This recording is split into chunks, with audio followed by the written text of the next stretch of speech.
ಸಿದ್ದರಾಮಯ್ಯ ಸರ್ಕಾರದಿಂದ ಪ್ರಜಾಪ್ರಭುತ್ವದ ದಮನ, ರಾಜ್ಯಪಾಲರಿಗೆ ಕಾಂಗ್ರೆಸ್ ಅಪಮಾನ ಮಾಡ್ತಾ ಇದೆ. ಪ್ರತಿಪಕ್ಷ ನಾಯಕ ಆರ್ ಅಶೋಕ್ ವಾಗ್ದಾಳಿ.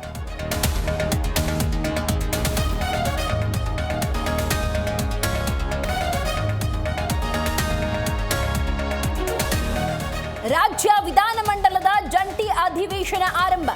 ಮಾರ್ಚ್ 6ರವರೆಗೆ ರಾಜ್ಯಪಾಲರ ಭಾಷಣದ ಮೇಲೆ ಚರ್ಚೆ. 14 ದಿನಗಳ ಕಾಲ ನಡೆಯಲಿರುವ ಸದನ.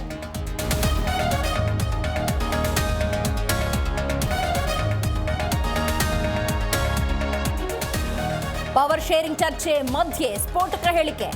ಅವರಾಗೆ ಬಿಡಬೇಕು, ಬಿಡಿಸಿಕೊಳ್ಳುವುದು ಸುಲಭವಲ್ಲ. ಸಿಎಂ ಬದಲಾಗಲ್ಲ ಅಂತ ಕೋಡಿಶ್ರೀ ಭವಿಷ್ಯ.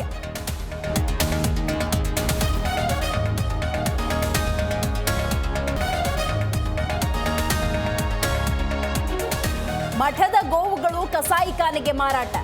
ಜನರು ದಾನ ಕೊಡುವ ಹಸುಗಳ ಅಕ್ರಮ ಮಾರಾಟ. ರಾಯಚೂರಿನ ಎಲೆಬಿಚ್ಚಾಲಿ ಮಠದ ವಿರುದ್ಧ ಆರೋಪ.